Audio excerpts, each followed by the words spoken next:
Tudo bom, pessoal? Bem-vindos aqui à nossa playlist aqui, Carbono Neutro 2050, que aqui nessa playlist a gente fala bastante sobre descarbonização e todo esse mundo aí, né, do carbono, das emissões e tudo mais, neutralidade. E hoje a gente veio discutir justamente isso, né? Acho que são dois termos que geralmente o pessoal faz confusão, nem sabe o que que significa, né? O que que é net zero e carbono neutro, né? Então a gente vai aqui tratar, né, desses, enfim, desses dois termos, vai dizer um pouquinho sobre cada um deles. Existe uma diferença entre eles. E aqui eu quero trazer aqui, eu acho que o Daniel já para começar a explicar sobre eles, o que significa, né? A gente vai começar aos poucos, mas o que significa, Daniel? O que que é carbono neutro? Ah, na verdade é o Pois, Paulo, né, Paulo? É na você, né? verdade, eu vou Então, responder manda essa bala, Paulo.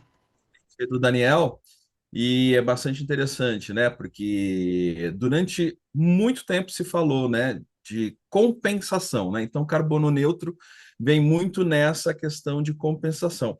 Sabe aquela história que você não quer engordar, mas quer comer o bolo de banana? Então, aí você come o bolo de banana, ganha umas calorias, e aí você compensa andando mais 10, 15, 20 minutos na esteira para tirar aquela caloria a mais que você não deveria ter comido pela sua dieta, pela sua orientação alimentar, e aí você retira, compensa. Mas efetivamente você não perdeu peso, porque você só compensou aquilo que você ganhou a mais. Que você não resistiu ao bolo de banana. É um pouco esse conceito, né? A ideia é que você com o carbono neutro, dentro do universo das empresas, consiga mapear tudo que você emite, entendeu? E aí, qual é a solução para você tentar minimizar esse impacto que você está gerando, seja no processo produtivo, seja no uso de uma frota que usa combustíveis fósseis, seja no descarte que não está adequado dos seus resíduos e que também gera, no final das contas, na decomposição CO2 e outros gases de efeito estufa que vão ir para a atmosfera, e você também, como produção, como serviços, está contribuindo com essas emissões e afetando, né, o meio ambiente e promovendo também o agravamento das mudanças climáticas. Né? A empresa pode fazer toda essa medição e, dentro do conceito de carbono neutro, ela pode ir lá e compensar. Ela pode investir num projeto de eletrificação a partir de energia limpa, né, eólica ou solar. Então, você pode investir, comprar energia de lá e remeter essa energia para algum processo produtivo para compensar aquilo que você emitiu, né? Ou você pode comprar créditos de carbono, né? Ou seja, hoje tem uma estratégia muito forte de você preservar áreas nativas de florestas no mundo inteiro, sobretudo florestas tropicais, como é o caso do Brasil, da floresta amazônica. E aí você, a partir daquele carbono que a floresta mantém, retém nas suas folhas, nos seus troncos, nas suas raízes, em todo o conjunto da floresta, e aquilo que ela consegue também absorver da atmosfera, daquilo que foi lançado pelo processo produtivo, pelos automóveis no trânsito das cidades, ela consegue gerar valor em relação a isso e você pode comprar créditos. Então, cada tonelada de carbono concentrado numa floresta ou resgatado por uma floresta da atmosfera, aquilo tem um valor, aquilo vira um crédito e você paga, você empresa, paga por aquele crédito para compensar aquilo que você emitiu. Então, se você emitiu 10, você compra créditos na equivalência de 10 toneladas, por exemplo, de CO2 que são emitidas pelo seu processo produtivo.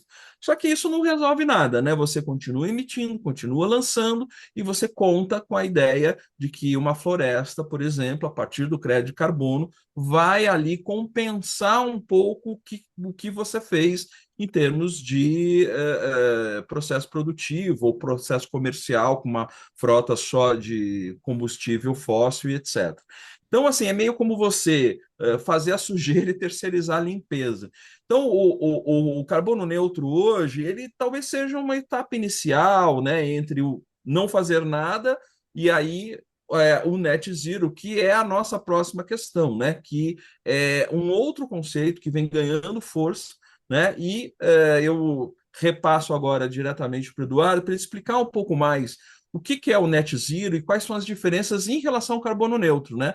Porque hoje o carbono neutro já é visto como uma coisa que não é a totalidade do objetivo para redução de emissões, para eliminação de emissões. Edu, o que significa efetivamente o net zero?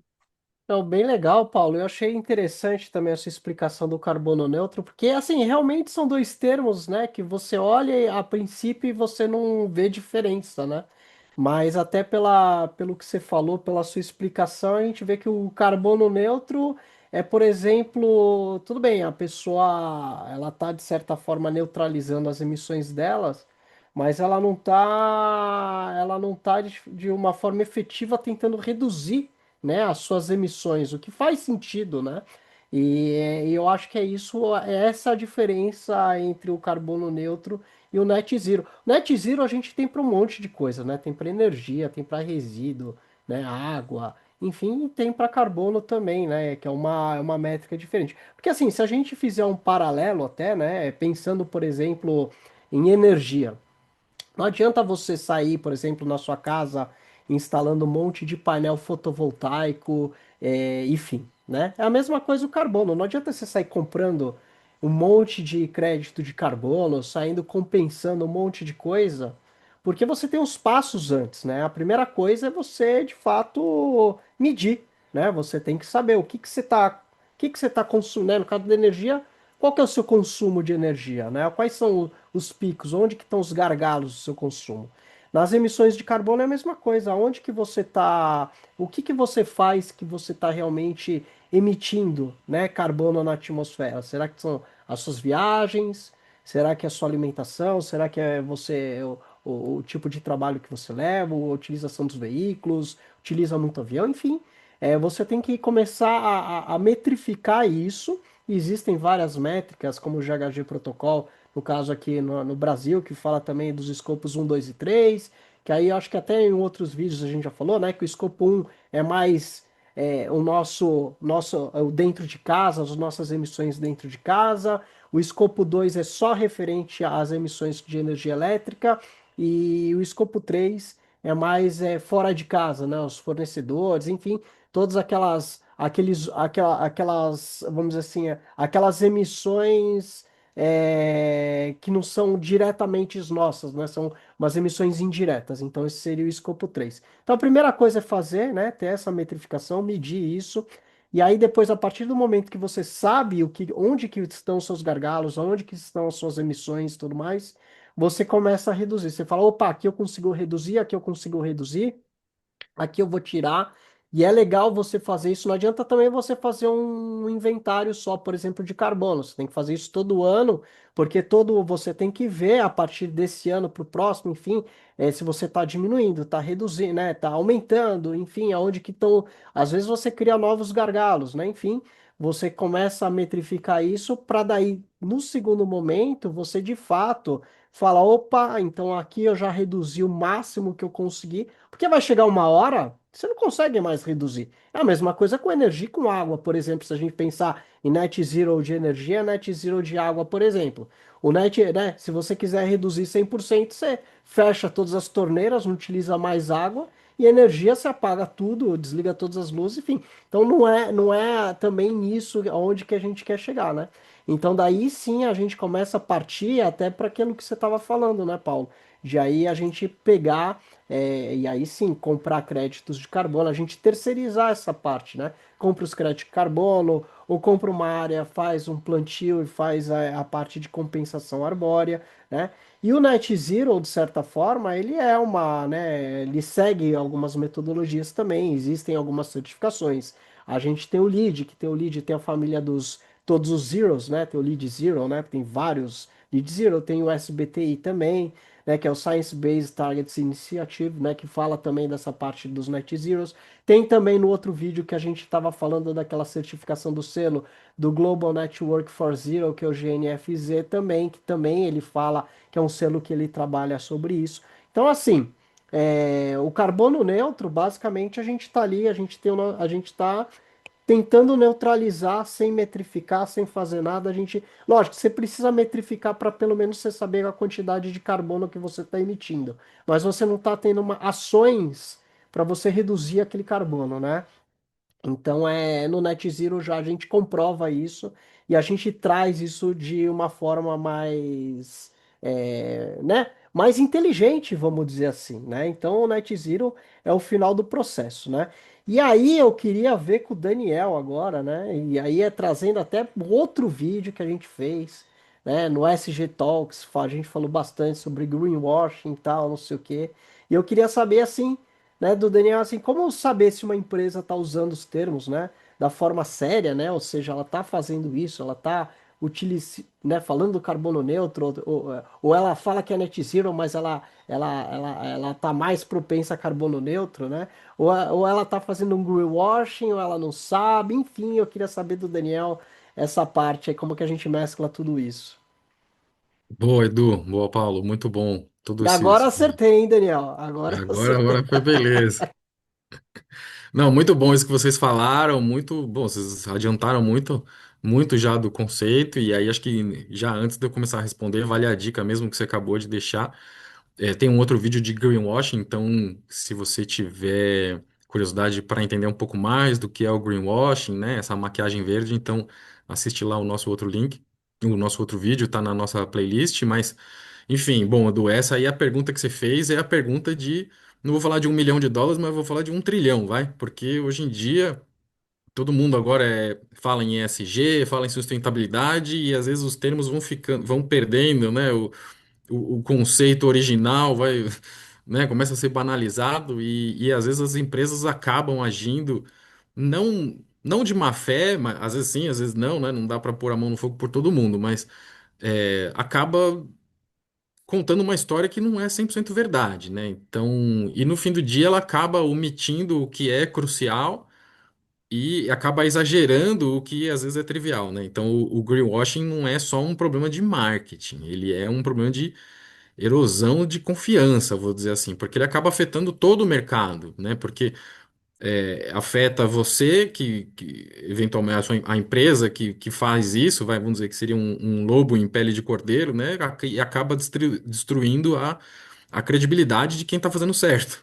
Então, é difícil mesmo. Então, o que eu entendo é que para você detectar um greenwashing, né? Parar de olhar para o que a empresa está promovendo e começar a olhar para o que ela está processando. Então, que essa é a diferença entre a seriedade e a maquiagem verde, depois de alguns filtros práticos que eu gosto bastante de usar, né? O primeiro que eu chamo é comparar o esforço com a compensação. Então, vamos dizer assim, um net zero sério, ele tem um investimento principal, o esforço da liderança e focado em reduzir as emissões na fonte. Então, trocar tecnologia, fazer outras coisas para que essa redução aconteça, né, antes de você emitir. Então, o seu processo, a sua eficiência, enfim. Então, tem que se perguntar, né, o que que a empresa faz de diferente na sua fábrica, no seu escritório, no seu serviço, que de fato está começando a reduzir, né, ou pelo menos projetar a redução com ações para de fato descarbonizar, né? Então, mas o greenwashing o foco da comunicação vai ser sempre na compensação e no marketing, não vai ser no que você está de fato fazendo para reduzir as emissões, né? Você vai falar, ó, tudo bem, emiti, mas compensei, ou vou fazer um marketing aqui então. Então, é conseguir separar. Se uma empresa fala só em compensação ou só coloca marketing, não coloca planos de redução, informações sobre redução, não é um net zero, né? Seria um carbono neutro, e aí ela está fazendo um greenwash. Esse seria o primeiro, né? Da gente comparar o esforço com a compensação. Acho que o segundo jeito da gente tentar filtrar isso é entender como que é a relação transparência se você comparar com um silêncio seletivo, vamos dizer assim, né? Então seria o porquê.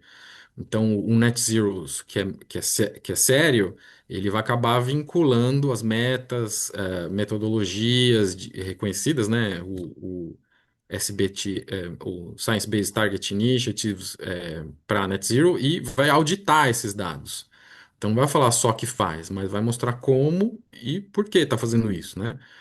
Já quem trabalha muito com greenwashing vai dizer que eu sou sustentável, tá aqui os meus selos, é, vai ser uma informação meio vaga, não vai falar se é auditado ou não.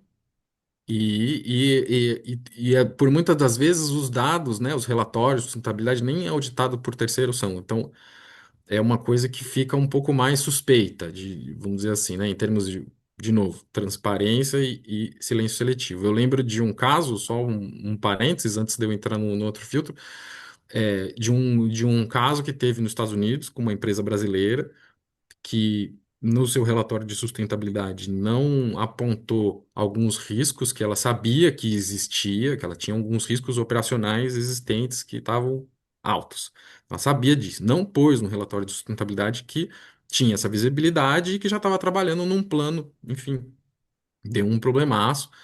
Os investidores institucionais que puseram seu dinheiro nessa empresa, com base nesses relatórios de sustentabilidade, processaram essa empresa lá nos Estados Unidos, porque não estava lá, não estava transparente isso, né? Então era um silêncio ao invés de ser transparente com o mercado. Então isso pegou muito mal. A empresa perdeu o processo lá nos Estados Unidos, um dinheirão, e porque omitiu uma informação importante, né? No caso de risco operacional, não em termos de emissões, tá?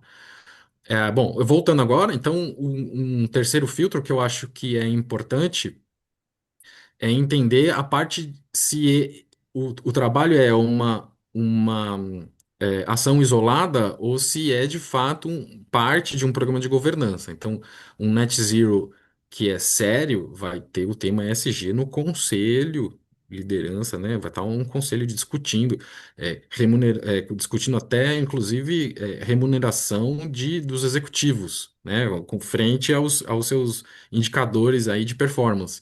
Então, a sustentabilidade ela acaba virando um desempenho, um performance, para trazer retorno mesmo, menos risco e mais retorno. Então, é desempenho e performance. Já quando é um greenwashing, é tratado como um projeto de sustentabilidade isolado, de um departamento pequeno. ah, se estou preocupado com o budget, se é mais CAPEX, se é marketing de publicidade, como é que eu vou fazer para impulsionar minha marca em cima disso. Muito, muito, muito parecido com a diferença entre responsabilidade social corporativa e voluntariado, né? Então, que são coisas totalmente diferentes e que às vezes as pessoas confundem. Então, eu acho que em resumo, acho que essa seriedade acaba se provando no detalhe técnico, eh, na vinculação de metas, que são atingíveis, né? Não adianta assim, eu vou reduzir 90%, tá, mas você vai mesmo reduzir 90%? Em cima de que número? O que que você vai fazer para reduzir, né? Então, tem que ser metas alcançáveis, né? E tem que estar integrado na estratégia da empresa, na governança, e não só no outdoor, no material de LinkedIn, de Instagram, enfim. Acho que eu acho que esses são os três principais filtros, né, para você poder identificar aí um greenwashing, separar bem se as pessoas estão usando esses conceitos da maneira correta. E acho que, enfim, acho que depois de tudo isso que a gente falou aqui, para a gente fechar esse bate-papo, eu queria deixar aí, sei lá, uma reflexão para vocês. Acho que a gente começa falando sério sobre. A gente fez até um vídeo há pouco sobre risco ético, paralisia de decisão, e a verdade é que a jornada ESG tem que buscar coerência, sustentabilidade real e também net zero, né? Que no fundo é uma jornada, como você disse, né? Não chega, né? É uma coragem corporativa. A linha de chegada ela sempre anda. É uma corrida que a linha de chegada, tô chegando, tô chegando. Opa, a linha de chegada andou. Então tem mais para fazer. Então, eu acho que a pergunta principal para todo mundo hoje, que o greenwashing de fato é um tema muito forte, é se a gente vai conseguir fazer com que as empresas entendam isso e, de fato, consigam sobreviver a essa transição para uma economia de baixo carbono, porque cada vez mais todo mundo vai precisar deixar um legado, propósitos, né, para a cidade, para a comunidade, para o planeta, de maneira robusta, de maneira real. Então, acho que quem trata o ESG como, sei lá, um imposto a ser pago, vão ter que lutar mais para ter confiança aí no futuro e capaz que sintam paralisias aí ao longo do tempo. Mas quem trata como uma das, vamos dizer, maiores oportunidades aí de, né, net zero, redução na fonte, governança real, todas essas coisas, é uma super oportunidade de desenvolvimento, são as empresas que vão acabar sobrevivendo, vão prosperar e vai acabar garantindo uma previsibilidade, segurança em tomada de decisão. Acho que não é e sustentabilidade não é uma tendência, é um padrão de excelência, assim como a ética, assim como a transparência, que é o que a gente faz quando a gente não está sendo observado, né, Paulo? E que é, vem contar cada vez mais para o mundo corporativo. Eu acho que, no meu ponto de vista, é isso. Deixo aqui uma mensagem também para todo mundo: sigam a gente, clica aqui no inscrever, dá o like, compartilha com os amigos, porque isso ajuda a fomentar a discussão e ajuda o mercado a se tornar mais robusto, né, frente ao que vem por aí. Não sei se vocês querem complementar alguma coisa, Edu, Paulo. Da minha Tá parte, ótimo, acho que é exatamente isso. Foi perfeito, Daniel. resolvemos. Então, gente, um abraço aí a todos, até a próxima.